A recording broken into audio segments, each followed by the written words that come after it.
Hi, Kellee. Hi, James. It really is wonderful. It gets everybody in that space. It does. It's like the class is ready. The class is ready. Yeah. And so it is. How are you, Kellee? I'm very well, thank you. I'm enjoying fall. We finally have fall here on the farm. And are the leaves change colors? Yes, they are. And some of the colors, my favorite colors are your shirt, that kind of mustardy color. You mean like the kind of you're wearing too? Yeah, the kind that I'm wearing too. Exactly. We always tend to do this. Yes. We always tend to, we never check with each other before. Ever. And we just, I look and I just go, okay, that color. Oh, you go, that color. And it's always about the same time. It's the wildest thing. Yeah, it's good. Yeah. It's good. How are you doing? I'm doing good, dealing with this crazy energy that we're all going through right now. Yeah. And, we were just talking earlier before we got on here, how the energy is so different. And you had the insight and said, oh, yeah, we're grieving the old energy. Yeah. We are. Especially many of us are grieving the old energy. Millennials are like, wow, knocked left and right. So, right. Everything. I mean, even down to, wow. I mean, driving, doctor's appointments or going to the store, cashiers, using ATM machines, using credit cards. It's all different. I mean, it's everything you just said. It's like, even down to the credit cards. Tap it, slide it, do this. What's your number? In a row, I was like, okay, and can you please do it? Because every machine is different. Like, there you go. I think it's like, wow. So this earth is our great soul school, right? Yeah. So, and we come back here to learn many, many, many soul lessons. And tonight we discuss grief and the spiritual lessons of grief. But it's interesting because in this world, things are going so fast and so quick, and they change like that. I think when you first come into this world, you got to learn a lesson in patience in this new energy, right? It's like, right? We're always learning something. So maybe it's about patience. Well, it's funny you would say that, because this energy, maybe that is one of the lessons we're supposed to learn from this energy. That's what I was thinking. Yeah. Maybe this is one of the lessons of many that we're learning here. And I think it's also awareness. I think, people are there, like, I just feel like the energy is moving so quickly and people don't know what to do. And, one of the best things, of course, we talk about is grounding oneself, is like you talked about last week too, much more important this time than ever before with this energy. And trying to stay as conscious as you can during this energy. That's correct. Yeah. I was backing up today I went to the gym, and I was backing up, and I looked out the windows and see one, and then a man just walks right by my car, the back of my car. And he goes, huh? I'm like, huh? Oh, so I'm very careful. And it's like, no, you're walking behind a moving car. Right. Unconscious. Yeah. A lot of, it's funny. I know I wrote about that in my newsletter recently about being unconscious and waking people up, being conscious. And it's just so very important, because most people are sleepwalkers. Yeah. Yes. And especially nowadays. Yeah. It seems like people don't know how to respond to this kind of energy. I think it's hard for us, and we've been into this for a long time. It is. I mean, we are constantly coming up with ideas to make sure that we're grounded and that we are conscious of what we're thinking, what we're doing, what we're acting. I went to a doctor today, and I was trying to get another appointment. And the doctor said to me, oh, yeah, it was hilarious. The doctor said to me, well, tomorrow's my last day. And I'm like, oh, that tracks. Tomorrow's your last day. And he said, but you'll see somebody in 3 months. I said, oh, okay, great. So I went to the front desk to make my appointment. And she said, who said 3 months? It's not 3 months. She said it's 1.5 years from now. Oh. Yeah. Small towns. Not easy. Oh, small towns. Small towns. And I said, whoa, I am going to. Yeah. But it was just a wild thing, because it was like no communication. No, but they even in San Diego, same thing. I mean, same thing. I literally go to a doctor of mine. It's very interesting. I go to this doctor, and you can go through the port, the online and go to the portal and all that sort of stuff. Yeah. No, I go in person. I'll just drive by, stop, and talk to the girl at the front desk who's sitting at the computer, not looking up at all, very unconscious. And of course, I can go, "Hello, how are we all doing today?" And they're like, You probably shook them up. I live off that. I eat that right up because, like, Too. we're in a health environment. You got to be connected when someone walks into your space. Anyway, yeah. So I just stop in person because it's much easier than trying to get in the. It's just ridiculous. Yeah, I'm right there with you. And as we move on, these companies, I understand the corporations trying to make things easier and easier. So they'll always use AI. Every day, all of us are dealing with these robots on the phones. Yeah. I mean, and it's just going to be part of the world that we're living in. I thought about that this morning. Is it every company that has automatic answering? Or is it answering? And, wow. Yeah. Well, and I think that we are grieving this energy now. I do. I think we are grieving it. Missing the old, and grief is that emotional connection and really going through that emotional. Would you call it a trauma, Kellee? Grief? Absolutely. It's different types of grief, which you're going to mention, which there are. I read a book about it, Healing Grief, but you're going to talk about different types of. Well, there's different types of grief, and would you say there's more than one type of trauma for one type, more than the other types, or is it equal? Or I think grief is grief. Yeah. But some grief is complicated grief for sure. Depending on what has happened to what the situation is. But grief, just so everybody understands what grief is, it's an emotional response to loss.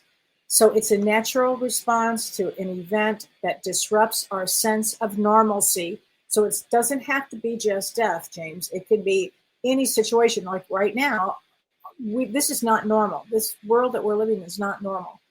It is just not normal. So this is kind of a natural response to that. And it's a process of coping, learning how to cope, and adapting to a new reality, which is really what we're doing right now.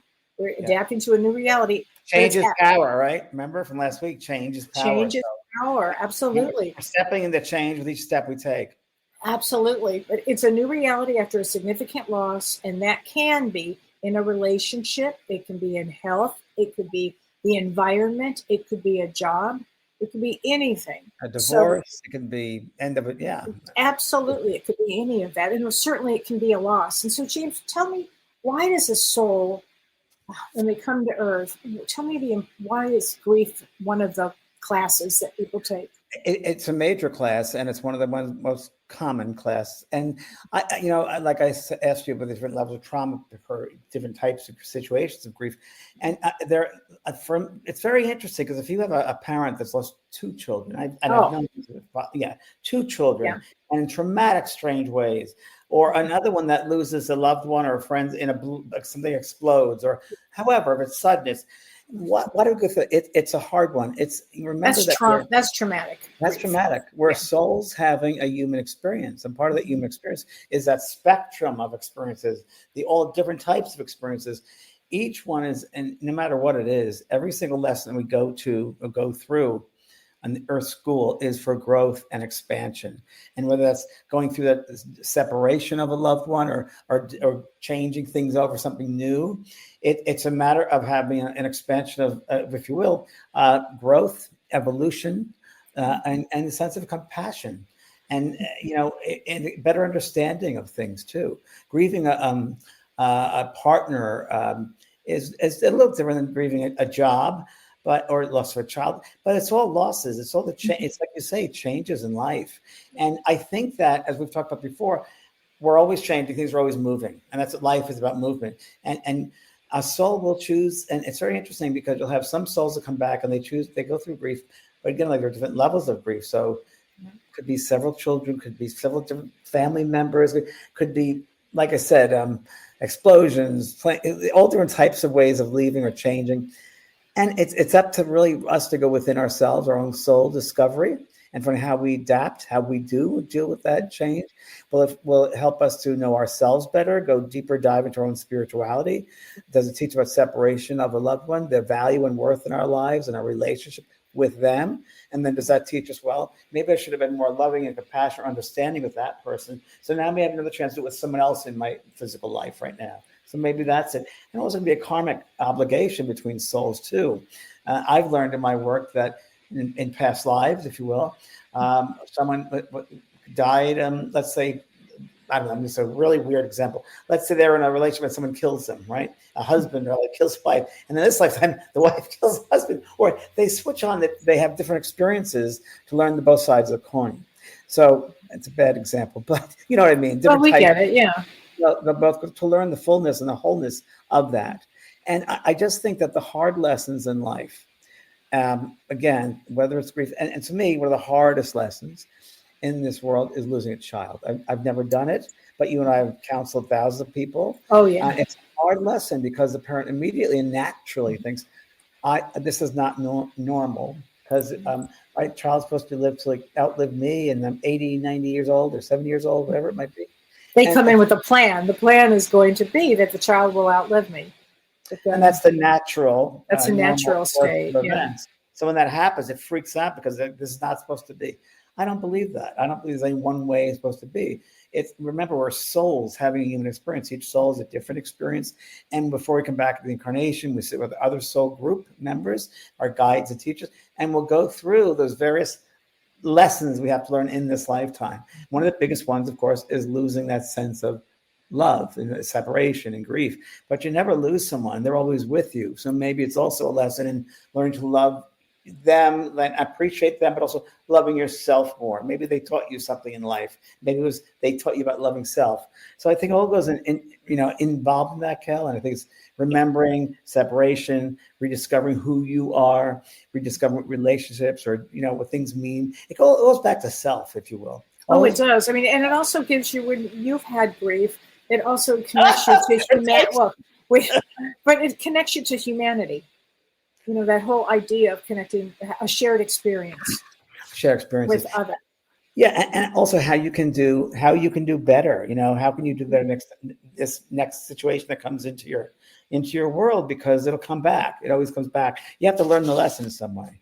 And a couple of those lessons that are really important are empathy and compassion.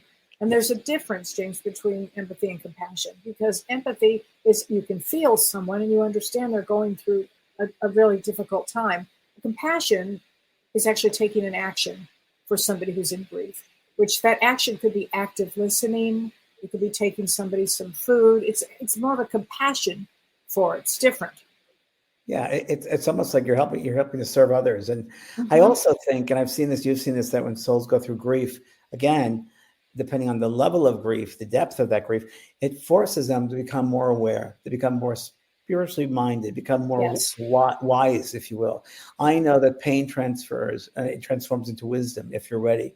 I know that one of the greatest lessons when a child is lost is that many times will force the parent to go into their own spirituality. And I've seen more and more folks, parents, I've worked with Helping Parents Heal, that organization, and many others, compassionate friends. And in many ways, if they'll allow it, it'll force them to question their own spirituality, their own journey, what life means to them. And I've seen so many parents write books, start organizations, start groups, and it really got them into their spirituality. With one lady in New York many years ago now, 35 years ago probably, Marie Levine, lovely lady in New York. I think you might have met her. Yeah, I think I did. Yeah. And she's great. Triple Scorpio, just saying. I think she was a quadruple Scorpio. Oh, and her son died from, he was driving home from college and died in a car accident. And she literally sat across from me on the couch and she said, I don't want to live anymore. I don't want to live anymore. My life is gone. I said, no, your son is saying he's going to help you. This is your agreement that you have to go through is to understand about grief, to help other people, to serve others. And I said, and you'll do that. And he was showing me this whole timeline of things. She wasn't accepting it. And, she had to sit with it. I think we have to remember there's also a natural progression of going through grief. Yes. And everybody grieves differently and everybody grieves at a different time, right? They didn't sense different time.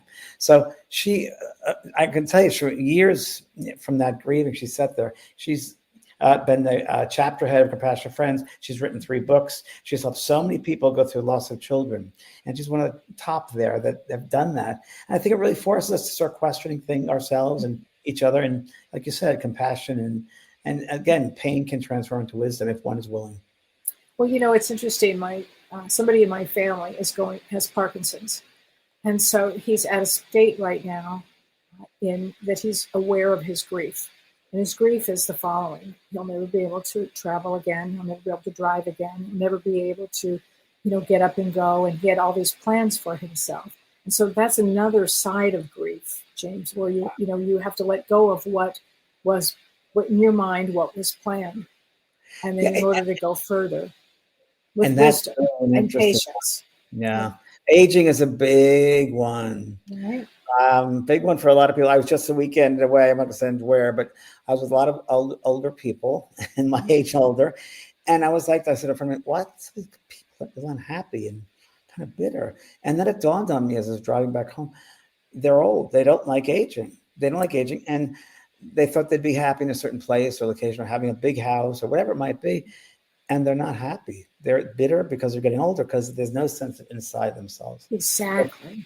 You know, you and I, we're kids, and then we have enjoyment, we have love, we have fun, we have amusement, which I think you always have to have, that a sense of joy and amusement and self-discovery, and realize, everybody, this might help stepping out of it, and that, this stuff isn't real. It's just a class we're going through for sure. It's a tough one, but it's how we deal with it. And it'll help us expand our consciousness if we allow that to happen. And I really do like to talk about also how it transforms people into their spiritual selves, because they have a new awareness spiritually. And many times when we go through these things, it happens because at a later date, we're going to help someone else going through the exact same thing. Yeah. So it does serve that purpose to help others serve. Absolutely. I mean, grief can connect you with spirit. It can connect you with your intuition, your spirit guides, the spiritual realm. Wisdom, as you were saying, it strengthens your faith too. Yeah. And it gives you a sense of, I don't know, in some ways, purpose. So like you said before, empathy with others and compassion. Empathy and compassion. And, life is all about, souls come for transformation. They come to learn, really to be able to transform themselves. And this is such an extraordinary time on earth to be able to have that transformation. And when there is this great loss, there can be extraordinary transformation, because it brings resilience and it could bring strength, a deeper understanding, a deeper side of yourself. Yeah. It's that self-discovery. It's that, I talk about every day. It's the art of self-discovery. Yep. It's like being excited about every day. Like, wow, what am I going to discover? I talked about this last week. Same thing. Right. What the month for this moment? Oh, this person. I learned from them. What can I help them with? I love that. And we never should lose that sense of curiosity. And grieving is, you don't have to let it hold you back. One thing that Kellee and I talk about, and Kellee, you use it a lot. With Eckhart Tolle's The Pain Body. Oh, I use it. Well, since you and I started talking about it, I use it all the time now, because people that are in grief, sometimes, not always, because grief is a process. Grief it can take its time, whatever, it can come up at any time. It's a work in progress with grief. But there are some people that stay in that body, that pain body of grief. I call them professional grievers. Let's talk about professional grievers. Yeah. Well, they get stuck. And like in many things in life, in many situations in life, some people, we get stuck in certain ways of thinking, certain ways of being. People I'm dealing with some people right now in a cult. So, that's a way of thinking. It's mind control. And it's so interesting because, wow, I was talking to my trainer today. He's a young kid. And they said, what other people think of you? Because he kept on looking at others and then in the mirror. And I said, are you unsure of yourself? He goes, I'd like to check. I said, what other people think of you is none of your business. He goes, oh, I like that. I said, yeah, and it's very true, because you can't get stuck in what other people think. You can't get stuck in like, oh, I got to do better than my next door neighbor, or this job will make me this, or acting.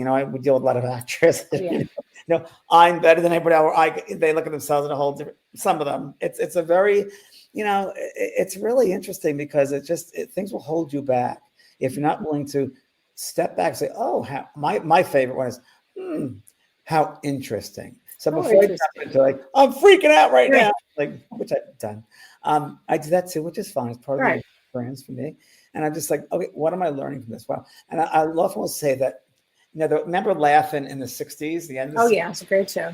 Remember there was a German soldier, and it'd be behind Artie Johnson. How very interesting. And I like that about life. I like that about situations. How very interesting, because that way it also teaches us, or makes us aware of someone else's perspective. Where are they coming from? And you taught me that, Kellee, when you said, meet people where they're at. Oh, absolutely. And in grief, as a therapist, that's what I do when I work, because I do a lot of grief counseling. And you meet them where they are, because their grief has many different stages. You can be in different stages. I mean, 5. Well, there are actually 6 stages of grief, and the original proposal of this was Elizabeth Kubler-Ross, and she wrote a great book it's called On Death and Dying, and she had 5 stages of grief. And when I'm working with somebody, and these stages can happen at any time. I'm just going to tell you the order, but it doesn't mean that that's the order that you would feel grief in. So it could be in any order, but there's denial. So like, did this really happen? So James, when you asked about a trauma or a traumatic grief, literally that you would be in shock and disbelief, right? I mean, a bomb has gone off. And that's all different types of situations, whether it's you get a bad diagnosis of something, or you lost a job. Right.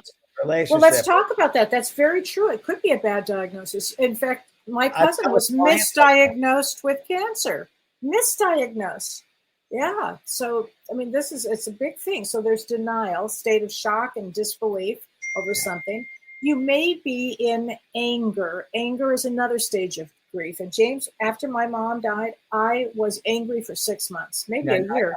Remember? I was so angry. And it was the weirdest thing. I never expected that one to pop up. So you don't know what's going to pop up. And Kelly, is you don't know when.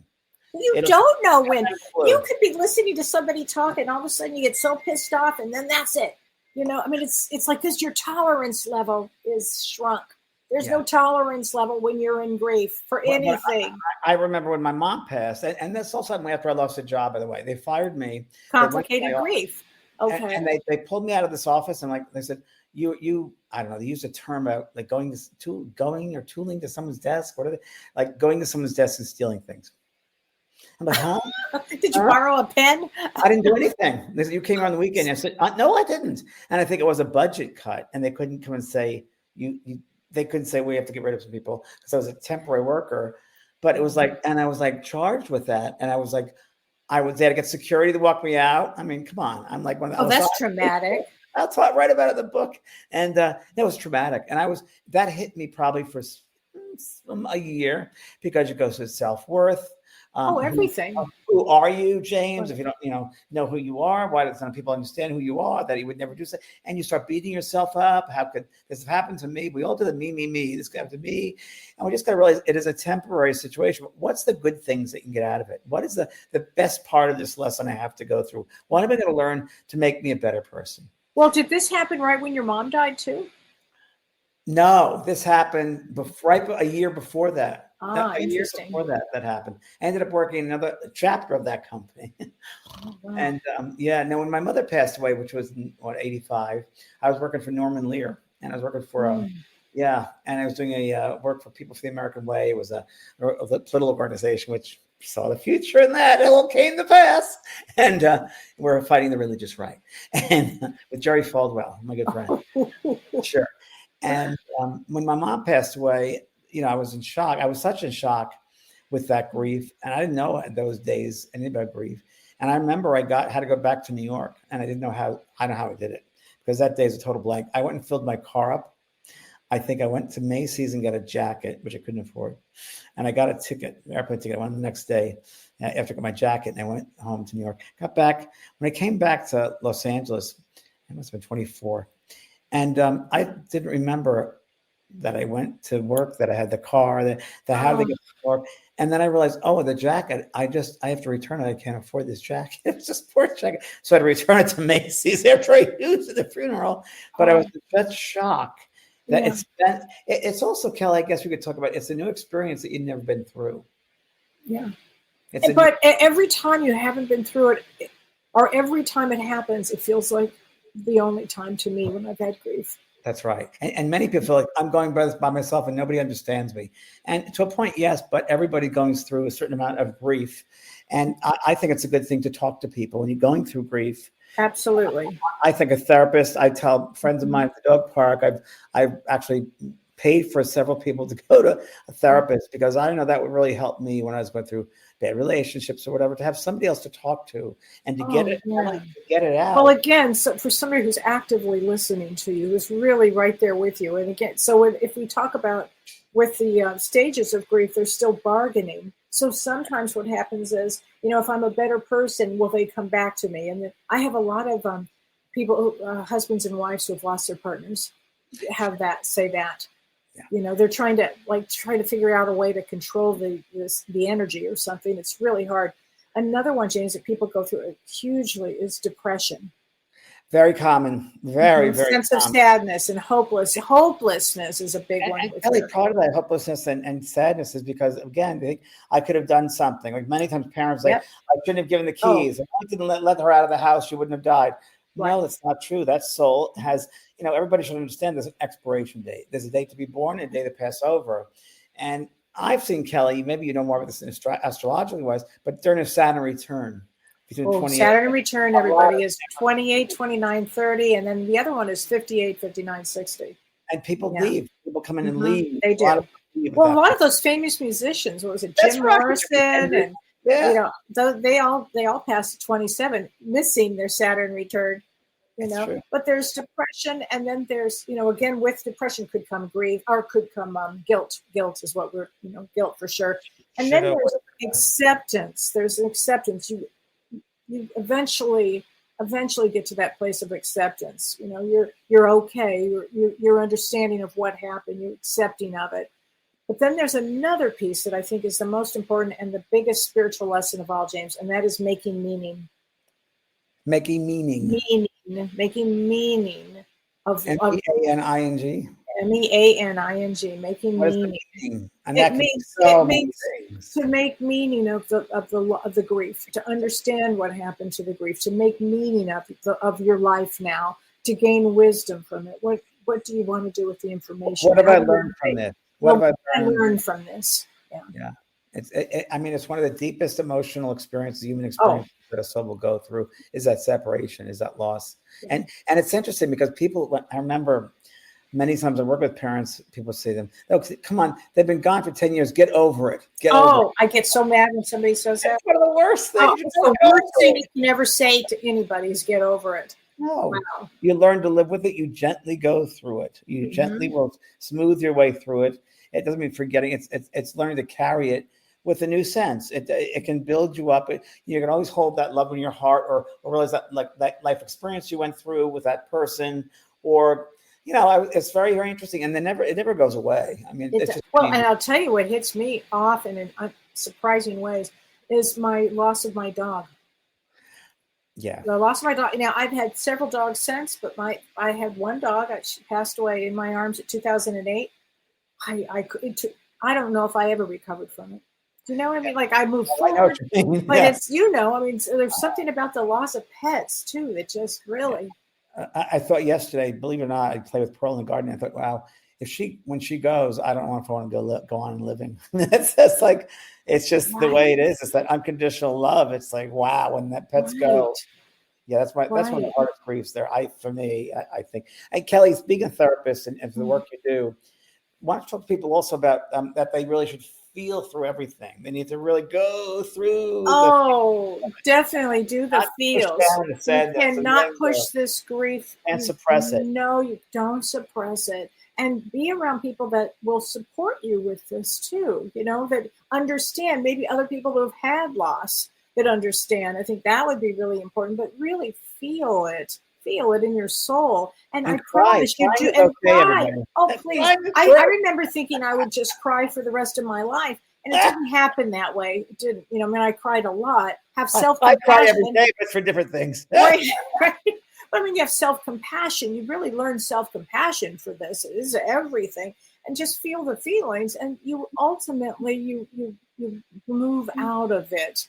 Ultimately can move out of it. But it doesn't mean that it's not going to hit you 5 years from then or 10 years from then. I mean, you might have that moment where it just hits you, I think it's a part of your life. It's a part of life. It's exactly, you've learned a lot from grief. You'll learn a lot. You'll help another person through grief.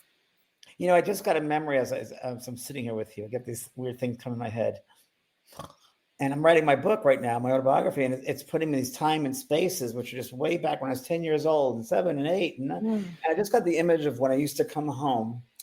And I would, there was a little hallway in my mother's house there, and I had to be 7. And I remember there was a drawer with crayons and paper, and I used to crayon on the table. And I just remember this is so weird. I just got this image of something I crayoned when I was 7 or 8.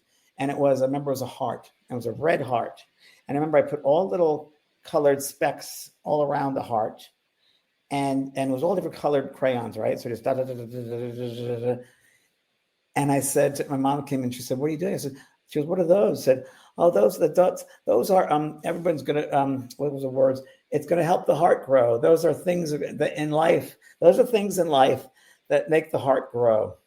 And and Wow. as those little specks of colors, it's like all the lessons, all the experiences we go through life opens us up, experiences, learn things from someone else's point of view, understand things at a global level, bigger level than yourself. So it's all of that. We're always growing and learning, and you want to grow and learn. Even the most painful things, the way we grow a lot from that. But sitting quietly with it, with the grief and going through it, understanding the fullness of it, you got to get it out. Don't hold it back. Let it flow out and understand. You don't have to hold on to experience. Like, wow, that's interesting, and and that's it.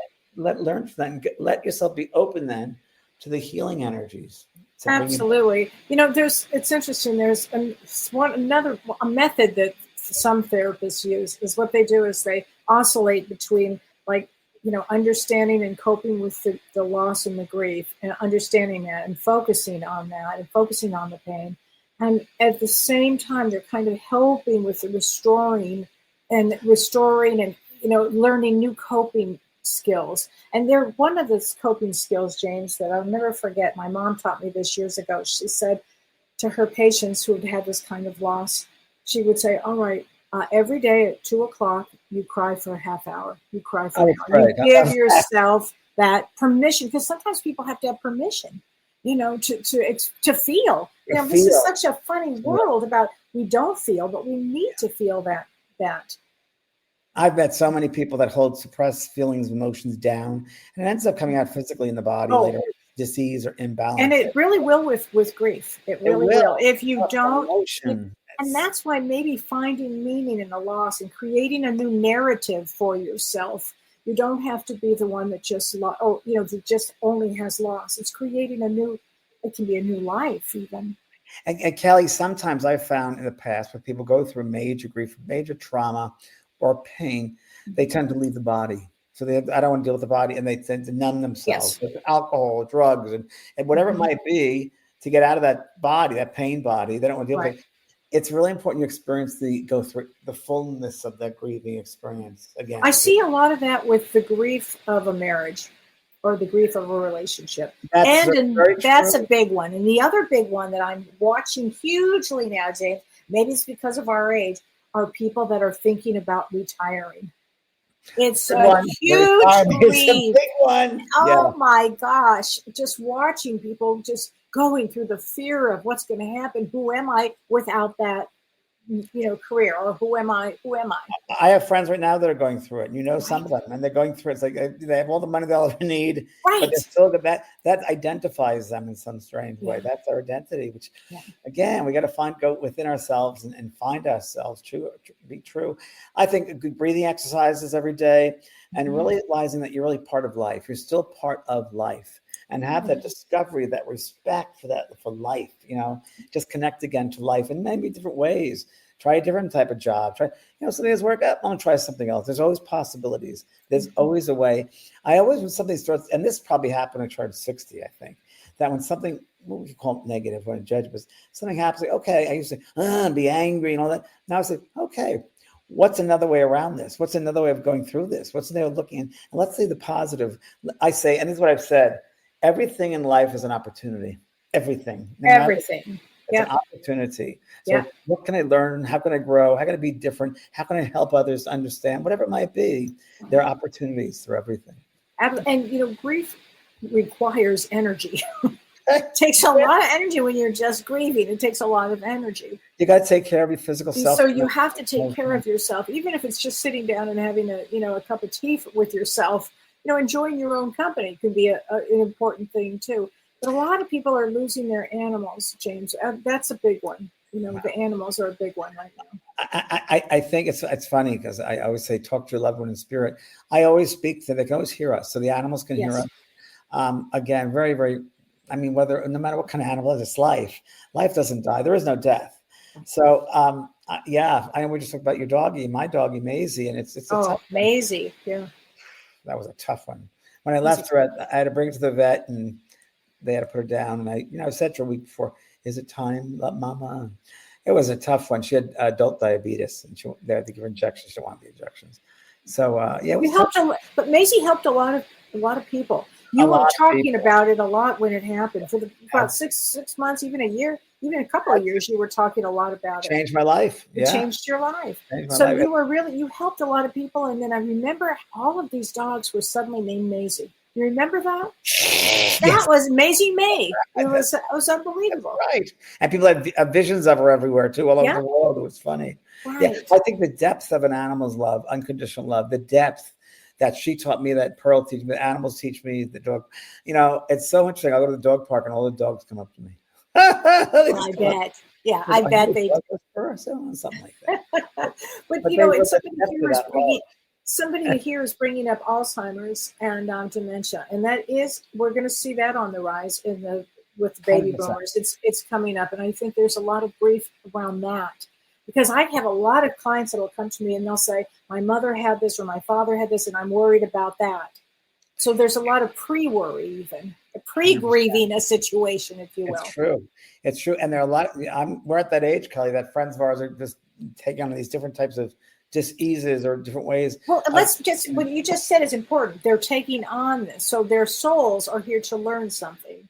Right. So this physical time, this spiritual time, if we call it time, but it's experiences. It's going through it, and us all.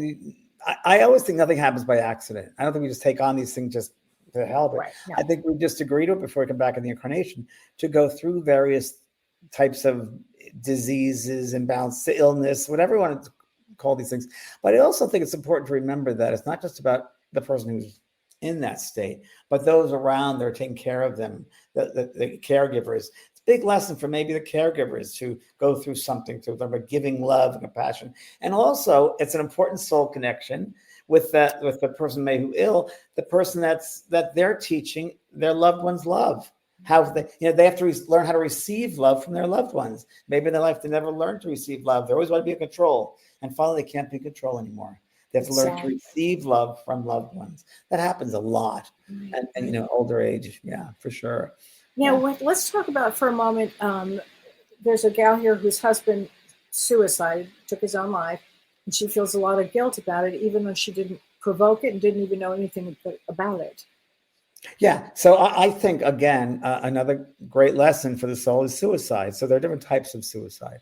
And I learned a lot of this from Brian Weiss when I worked with Brian Weiss, Many Lives, Many Masters of Past Life Regression, because it would come up a lot in his regressions that, I left early in that lifetime. I didn't know how to handle it, so I left the body. So the soul can never die, right? The body just goes away. It does. But the soul can never die. The soul is always safe. Soul it's always there. The soul is within us right now. There's no end to the soul. So, but the suicide sometimes it isn't a lesson, not only for that have passed over, but those left behind, right? And that, and there are different types of suicide. So if someone comes back on this earth and they have to learn various lessons, and I believe this happens a lot, Kelly, that when a soul has a life review when they go to the other side, and they're like, "Oh, I should have done that better. Oh, I could have done that. Oh, why did I do that? Oh," and I think sometimes they push to come back before their time. Yeah. And sometimes they don't feel they're in sync and they don't feel like themselves in this physical body. Like, I don't feel like I fit in. I feel I'm at the wrong time. I've seen suicides that way. My cousin was like that, Patricia. She left. She felt she never fit in and when she passed over to the spirit world, she came back and said, "I came back before my time," but because we have free will and free choice. Right. And I also think it's some weird thing with suicide. What do you think about this? That sometimes when someone suicides, and that's just letting go of the body, right? That maybe there's a past life where they left at that same age, and that there's a soul memory of that. That makes a lot of sense, actually. That energy, the energy, they're feeling that energy. That's come into my mind a lot. Like, for instance, when they say they're all of a sudden they're 36 and they feel like, I want to my throat hurts me, my neck. Maybe in a past life they hung at 36. Right. I don't know.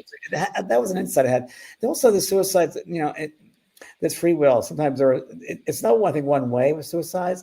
I think there can be many mental causes. Maybe someone is mentally not aware of certain things emotionally, that Right. they think I'll be better. I think we all go through that dark, we talked about last week, That dark night of the soul. I went through it. I went through it through emotional upheaval in a relationship.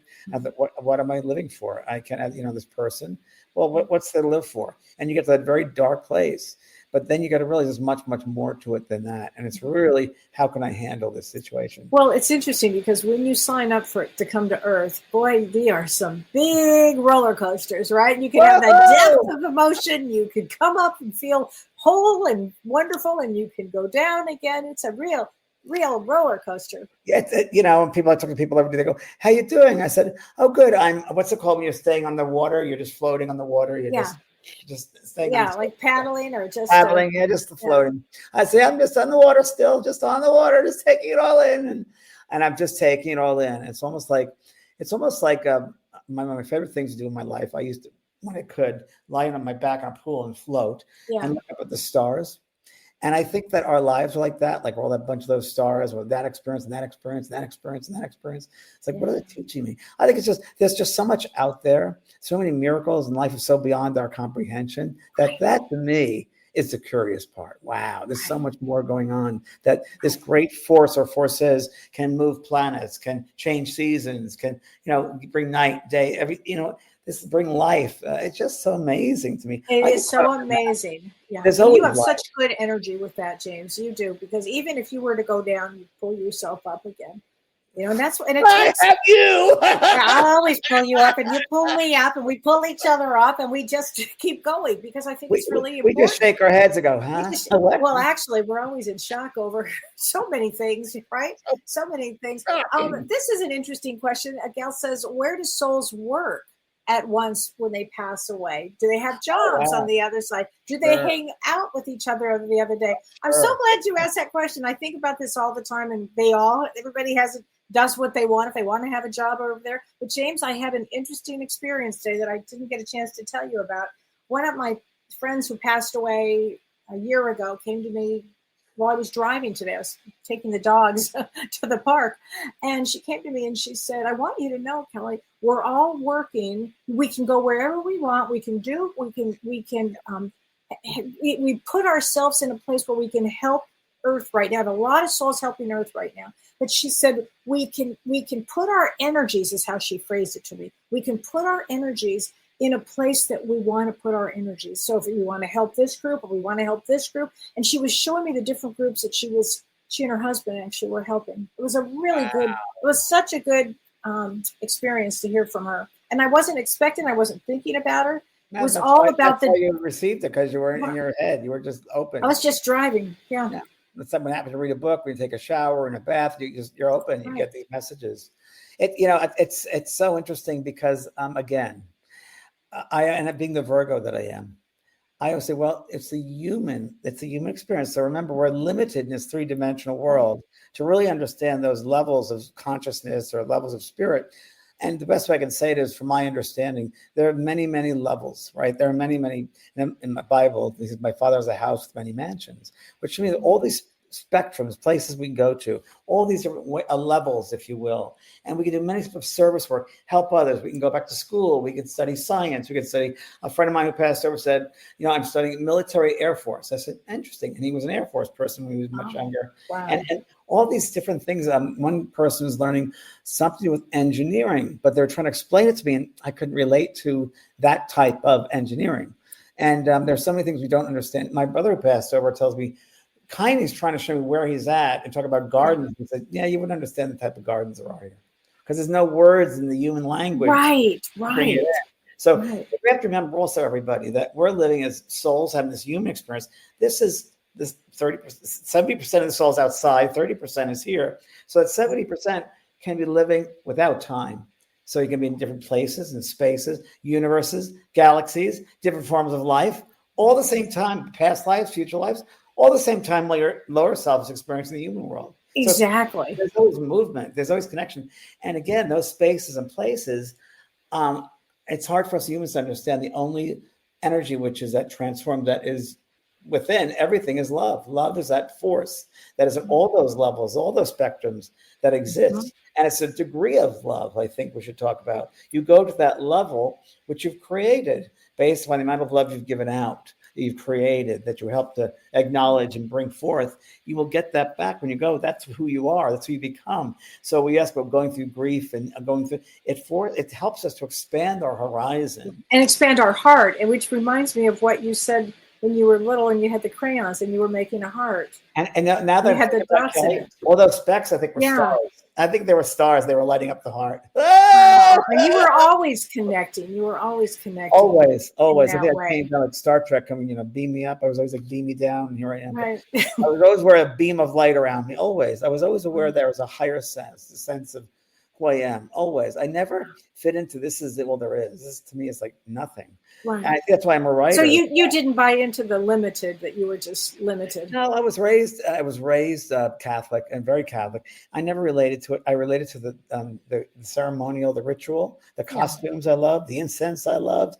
But looking up at someone on a cross, it's like, it doesn't work. That doesn't feel right to me. I've always been curious. And I think, one of the things which I think comes close to those levels, those place of spirit, musical notes. Music, oh, yes, notes of music, the vibration, the frequency of those notes. I think that works in alignment and harmony with those various levels. There are many different notes, if you will, in the systems, in the star systems and spaces and places. It's so beyond us. But again, and different colors too, because you and I were talking about primary colors versus all the colors that come out. And we didn't get into form yet. Exactly. So we should do a whole podcast on color and form and frequency with colors, and healing with that, because it's all about that. It's all about light. It's all about the value of light, the degree of light, the frequency of the light waves. We're light. We're energy. That's what we are. And we take on these costumes as meat suit, the human body. Oh, it's so true. We work out here. This is where we work out all of our stuff in the human world. And once we've learned and we graduate, we go back home. And I've never had one soul come back and say, "Oh, I miss that physical body. Oh, I miss that world." I've never had that either. I mean, our friend Carolyn Mumolo, who passed over, and she was a great reader. She was a great person. Wonderful. Yeah. Passed right over, and she came back, I think, once. And then secondly, I went to her and I said, why don't you see me? She goes, "Oh, I don't want to be around the numbskulls." I don't want to be around. I hear her say that. She goes, "Jaden, they're all dopey. They're all dopey." That was so Carolyn. It's so Carolyn. This is a good question. Can you grieve and will yourself to leave this earth from all the grief that you're suffering from?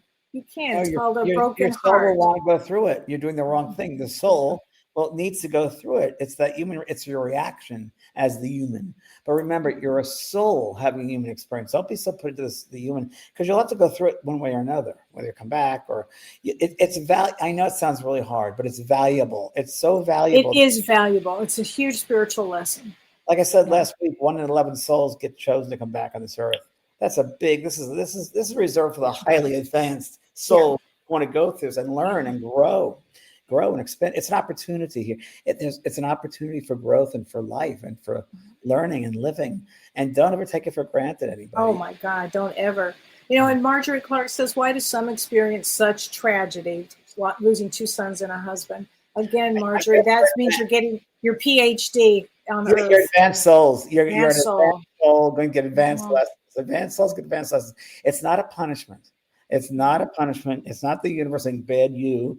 No, it's quite the opposite. It's a hard lesson, but it's one you'll grow the most from, and it'll affect you spiritually, emotionally, physically, mentally. And that's something we have to talk about too. So, remember, everybody, you got to take care of yourself in those bodies, the mental body, the physical body, the emotional body, the spiritual body. They all interconnect. And you got to integrate them perfectly, because if one body is off, it'll throw off the rest of them. Oh, for sure. It'll take you over. It'll throw you off physically. You'll feel terrible physically, mentally, negative thoughts, whatever. So you got to be, integrate and slowly. It's a process. It's not a magical pill you can take. Yeah. Those things don't happen. Laura says, how is a soul chosen to come back to Earth? How does I think what the soul chooses with their guides and teachers. Yeah. I think this is really interesting, but I think we talked about this on phone call, that when we get to the other side of life and we leave this physical body, this just temporary meat suit, We go to expand, learn, grow. We also get, number one, everyone to enjoy. Really to enjoy things. The physical world, it's a hard place here.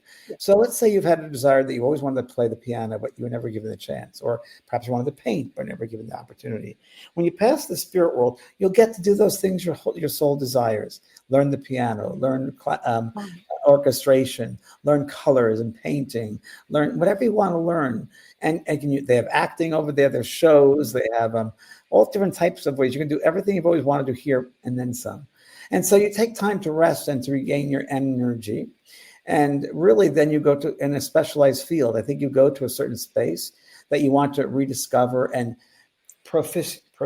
Thank you. They just said you become proficient in a certain thing.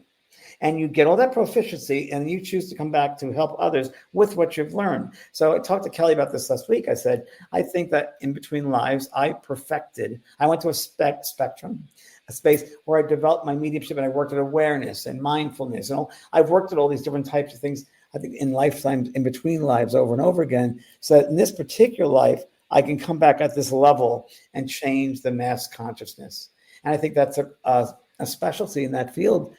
And for eons. No doubt that's what you came to do. I think that whether it's a musician, a singer, an artist, an author, I just think someone's really an expert at what they do or good at what they do. They learn that. That becomes part of their soul fabric, if you will. And I love that word, soul fabric. That's a great one. And Joseph, the coat of many colors, Joseph. It's very true. We're part of amazing, amazing colors. And we have a coat of many colors. Yeah. Oh my gosh. Oh, wow. So there we have got so many questions here but everybody's talking that this subject was really needed tonight. Good for all of us. We're going grieving, like we talked in the beginning of the podcast. We're going through a grieving period of the old ways of doing things, old patterns, old behaviors, old interactions. Things are changing. And so how can we go through it? Ground yourself, breathe, quality time, speak. Kellee's my listening post. Active listening, everybody. Active listening. Have compassion for what everybody is going through. Bring someone else joy. I mean, I laugh a lot. I have a guy at the gym I'm training with. He's funny. I just say these weird things and he thinks you're crazy. I say, yeah. And we both laugh. Laughter into it. Smile at people. Say good things. Play with your animals. Do hobbies. Plant some flowers. Sing. Take hobbies. Sing. Do hobbies. Clean. I love cleaning the house. Clean. Right. Exactly. Organize. I don't know. Organize. To get out and read. Do things active. You don't want to waste these opportunities. Although it seems hard and difficult, you still have life. Never forget that. Right. Exactly. And we wanted to be here at this time. We chose it. Because we're going to learn so much. By the time we get to the other side, we're going to know so much. We're going to have expanded so much. And Kellee, people I think should talk to others because you're going to learn a lot from others. And others want to help you too. It gives them the opportunity to help you. Absolutely. So, James, talk about what you have coming up. Tell me about Mediumship 2. Yeah, Mediumship 2. I just did a Facebook Live with Liz, who helps with my school. And, we had Mediumship 2 for a while, but we redid it, if you want to say, adding a bunch of new types of aspects to the course, including development circles, sitting in development circles. Great. Circles. And I'll be visiting development circles. I'll be working a lot one-on-one with people. And it's really for those who want to expand their mediumship, even if you've been a medium for a while. Learning about how to get into the space easier and more concise and just become more the person. Well, it's what you said. I was looking at your social media about the having the new generation of mediums. The new generation. I thought that was a good way to say it because there will be a time when, I guess we won't be here, James. But we'll be home. Yeah. We'll be home. But you got to do it. You got to do the right way. I always think in mediumship, people's lives are in your hands, and you got to do it in such a sensitive. It's such a responsibility. And totally. I've talked about this before. I talk about it a lot. I see a lot of young kids in social media and so forth, and doing readings on Instagram. No! Don't do that. Don't do that. Please. Right. Put the energy into it. No, you got to develop yourself properly. So this is a good way, this course. And so that's what's going on. And then you have something coming. I do. On November 15th, I have the Roots of Healing with me, with Dr. Shirley Pellizzeri, and with Carrie Gonia. And we're going to be talking about chaos in families. So please join us on November 15th. And Carrie's going to do a family constellation. I'm going to be talking about karmic contracts. And Shirley will be talking about psychology from a somatic standpoint. So you'll learn so much from this. Our Roots of Healing, everybody, it's a 4-hour class. It's deep. We go into a deep dive there and talk about healing. It's extraordinary. Yeah. So before that workshop, they should put themselves in a lovely space of wanting to receive healing the day of the workshop. The night before, maybe put your mindset in that I'm going to receive healing in the way that's my highest good. And then you go to bed and wake up and take the course. And that's the best way to enter that type of course. Absolutely. It sure is. Oh my God. I'm doing some readings in November. I have a lot of slots left open for readings for people. I do. Oh, good. Like a group of 10, or what do you have? 10, and it's phenomenal. We do it for like 2 or 3 hours, and everyone gets a reading. And so I have 2 more dates in November. They're very popular now, and I love it. I love doing it. And my hat's off to John Edward, my fellow medium there, because he's out on the road doing a lot of stuff. And I'm like, God, John, bless your heart to go out there and do that. But maybe I'm a little older, so it's harder. But it's a good way to connect with people. But it is. It's hard to travel, but it's a good way to connect with people from all over the world as well. So, so that's good. I'm also going to be doing this Thursday is really important. This Thursday at 4:00 Pacific, I'm doing a free seminar on mediumship. So that's this. Wow. What's at 4:00 Pacific time? And it's on my Facebook page. You can find the link there. But it's a free seminar on mediumship. I'll do some readings. I'll help you understand your mediumship. I'll do exercises about your own mediumship to help me to guide you through different exercises and processes I do in mediumship. And we're part of the course also. But it's free. So it's Thursday. If you're interested at all, come by this Thursday at 4:00. It'll be a good time. And I'll stay on for as long as I can. No place to go but hang out with y'all. Well, that sounds wonderful. Wonderful, James. Wow. Well, and I look forward to seeing you next Tuesday. Yes. Our Halloween show is next Tuesday. Our Halloween show. Boy, time's so fast. So it's Halloween, everybody. So I expect everybody to be in costumes. We'll be in costumes. Yes. Thank you, Kelly. Thanks, you, everybody. James. Thanks, everybody. I'll see you next time. Bye.